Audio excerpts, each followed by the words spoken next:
আমি elevator education থেকে Souvik sir কথা বলছি। এই ভিডিওতে আমি বলতে চাই যে যারা আইএসডব্লিউবিএম ক্যালকাটা ইউনিভার্সিটির আন্ডারে যে কোর্সটা আছে এমবিএ এইচআরএম, মানে হিউম্যান রিসোর্স ম্যানেজমেন্ট, তো যারা এতে অ্যাডমিশান নেবে ভাবছো ভবিষ্যতে সামনের বছর 2026, তাদেরকে কিন্তু আমি অ্যালার্ট করে দিচ্ছি, তোমরা যারা কিন্তু আর্টস ব্যাকগ্রাউন্ড থেকে আছো তাদের কিন্তু ভয়ানক সমস্যা হবে। যদি এমবিএ এইচআরএমে আইএসডব্লিউবিএম এর আন্ডার আইএসডব্লিউবিএম ইনস্টিটিউটে সিউর আন্ডারে ভর্তি হতে চাও, এটা থ্রু বোধহয় ম্যাট বা ক্যাটের থ্রুতে হয়, তো সেক্ষেত্রে কিন্তু অ্যাডমিশান নিতে গেলে বলছি যাদের ব্যাকগ্রাউন্ড নেই, বিশেষ করে ফার্স্ট সেমিস্টারে আমি এমবিএ এইচআরএমের যা সিলেবাস দেখলাম ক্যালকাটা ইউনিভার্সিটির আন্ডারে, সাংঘাতিক সিলেবাস। মাইক্রো ইকোনমিক্স পুরো দিয়েছে, মাইক্রো তোমার পুরো ডিম্যান্ড সাপ্লাই, পুরো consumer behaviour, production cost, market, তার পুরো সামস, তার সঙ্গে ম্যাক্রো ইকোনমিক্সও সাংঘাতিকভাবে দেওয়া আছে, national income, simple Keynesian model, multiplier, ISLM এর multiplier, fiscal policy, monetary policy, তার সঙ্গে তোমার কিন্তু আরও তোমার ইনফ্লেশন, তার সঙ্গে লেবার মার্কেট, হ্যাঁ, তার সঙ্গে এক্সচেঞ্জ রেট, মানে একটা খুব টাফ কিন্তু মানে অনার্স লেভেলের কিন্তু সিলেবাসই কোর। এবং তার সঙ্গে স্ট্যাটিস্টিক্স কিন্তু আরও ভয়ানক, frequency distribution, mean median mode, central tendency, dispersion, তার ভেতর standard deviation, coefficient of variation, correlation regression, time series, এছাড়াও কিন্তু প্রবাবিলিটির বেস থিওরেম, অ্যাডিশন থিওরেম, প্রবাবিলিটির বেসিক কনসেপ্টগুলো, তারপর বাইনোমিয়াল, পয়জো, নর্মাল ডিস্ট্রিবিউশন, এবং তারপর কিন্তু স্যাম্পলিং, তারপর কিন্তু হাইপোথিসিস মানে জেড টেস্ট, টি টেস্ট, অ্যানোভা, এগুলো তো পুরোপুরি একটা কিন্তু সাংঘাতিক সিলেবাস কিন্তু দেওয়া আছে।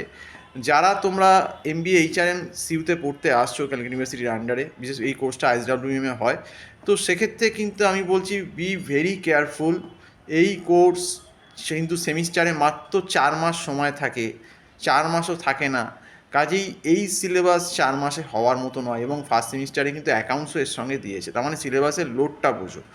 তো সেক্ষেত্রে আমি এরকম দেখেছি, আমাকে একটি মেয়ে পাঠিয়েছেন সিলেবাস এবারেরই 2025-এ অ্যাডমিশান নিয়েছে, আমি তাকে এই 2 মাস পড়িয়ে তাকে পড়ানো সম্ভব না, আমি নাই করে দিয়েছি।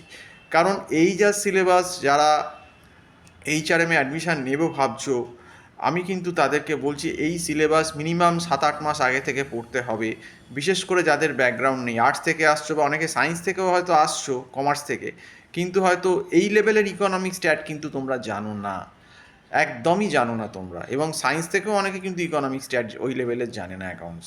তো সেক্ষেত্রে কিন্তু প্রত্যেককেই বলছি, এবং আর্টসদের অবস্থা আরও কেন খারাপ হবে, তার কারণ হচ্ছে যে এই সিলেবাসে তারা তো কোনো ক্যালকুলাস এর কোনো অ্যাপ্লিকেশনই নেই তাদের, সায়েন্সের তাও একটু ক্যালকুলাস জানি, ইকোনমিক্সটা তাও কিছুটা ধরতে পারবে এবং স্ট্যাটটা, কিন্তু যেহেতু আর্টসদের একদম ম্যাথসের সঙ্গে কোনো টাচ ছিল না, ক্যালকুলাস বা স্লোপ বা এইসবগুলো, সেক্ষেত্রে তাদের কিন্তু ধরতে বহু বহু বহু সময় লেগে যাবে। এবং যারা বিশেষ করে আর্টস থেকে আসছে, তাদের একটা ফেলের একদম সাপ্লির একদম একটা লাইন লেগে যাবে কিন্তু এখানে। এবং সেই জন্যেই বারবার বলেছি, এবং এইচআরএমের স্টুডেন্ট আমার আগেও ছিল, আগেও আমি দেখেছি সাপ্লি পেতে তারপর আমার কাছে আসতে, সেই জন্যে আমি কিন্তু বারবার বলছি be careful to take admission in MBA HRM in ISWBM under Calcutta University. এবং এটা অ্যাডমিশন নিতে গেলে তোমাকে কিন্তু আগে থেকে এই সিলেবাসের, বিশেষ করে ইকোনমিক স্ট্যাট এবং অ্যাকাউন্টস পেপার, এই পেপারগুলো কিন্তু আগে থেকে কলেজ করার বহু আগে থেকেই কিন্তু রেডি করতে হবে, আদারওয়াইজ কিন্তু তোমাদের কিন্তু ফার্স্ট সেমিস্টারে বিপদ আছে। তো আজকে এই অবধি বলেই শেষ করছি। সম্পূর্ণ ভিডিওটা দেখার জন্য অসংখ্য ধন্যবাদ, এবং আমরা অনলাইন ক্লাস করাই এই সমস্ত সাবজেক্টের। যদি কারোর কোনো ভবিষ্যতে গাইড লাগে, আগে থেকেই বলবো করো। যারা এই বছর তো আর আমরা নেবো না, কিন্তু 2026-এ যারা টার্গেট করছো এইচআরএম বা সিউ, তারা কিন্তু সত্তর আমার সঙ্গে যোগাযোগ করো। আমার ফোন নাম্বার দেওয়া আছে 9831044518, এতে আমার নাম্বারও আছে এবং হোয়াটসঅ্যাপও আছে, এটা তোমরা ভেবে যোগাযোগ করো। ওকে।